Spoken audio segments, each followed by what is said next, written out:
Benjamin. Time for another story. It's Thomas the Tank Engine again, and Pooh Bear is being very helpful because he's got his arm in there to let us know which page we're on. So here we go. Right, thank you, Pooh Bear. Thomas's train. Thomas often grumbled because he was not allowed to pull passenger trains.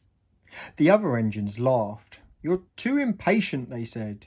"You'd be sure to leave something behind." "Rubbish," said Thomas crossly. "You just wait, I'll show you." One night he and Henry were alone. Henry was ill. The men worked hard, but he didn't get better. Now Henry usually pulled the first train in the morning, and Thomas had to get his coaches ready.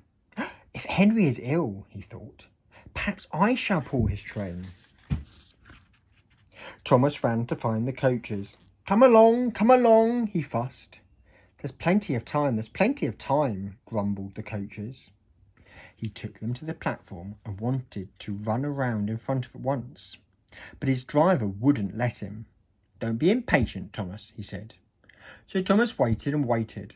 The people got in, the guard and station master walked up and down, the porters banged the doors, and still Henry didn't come. Thomas got more and more excited every minute. The fat director came out of his office to see what was the matter, and the guard and the station master told him about Henry. "Find another engine," he ordered. "There's only Thomas," they said. "You'll have to do it then, Thomas. Be quick now." So Thomas ran round to the front and back down onto the coaches, ready to start. "Don't be impatient," said his driver. "Wait till everything is ready." But Thomas was too excited to listen to a word he said. What happened then, no one knows. Perhaps they forgot to couple Thomas to the train. Perhaps Thomas was too impatient to wait till they were ready. Or perhaps his driver pulled the lever by mistake. Anyhow, Thomas started. People shouted and waved at him, but he didn't stop. "They're waving because I'm such a splendid engine," he thought importantly. "Henry says it's hard to pull trains, but I think it's easy." "Hurry, hurry, hurry," he puffed, pretending to be like Gordon.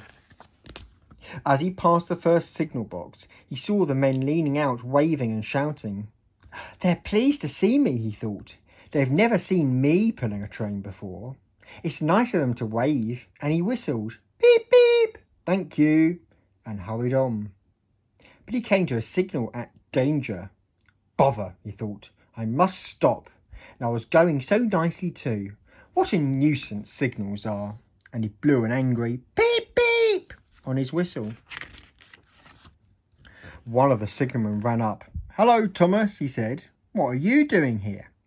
"I'm pulling a train," said Thomas proudly. "Can you see?" "Where are your coaches then?" Thomas looked back. "Why, bless me," he said, "if we haven't left them behind." "Yes," said the signalman, "you'd better go back quickly and fetch them." Poor Thomas was so sad he nearly cried. "Cheer up," said his driver. "Let's go back quickly and try again." At the station, all the passengers were talking at once. They were telling the fat director, the station master, and the guard what a bad railway it was. But when Thomas came back and they saw how sad he was, they couldn't be cross. So they coupled him to the train, and this time he really pulled it. But for a long time afterwards, the other engines laughed at Thomas and said, "Look, there's Thomas, who wanted to pull a train but forgot about the coaches." There you go, Ben. That was another Thomas story.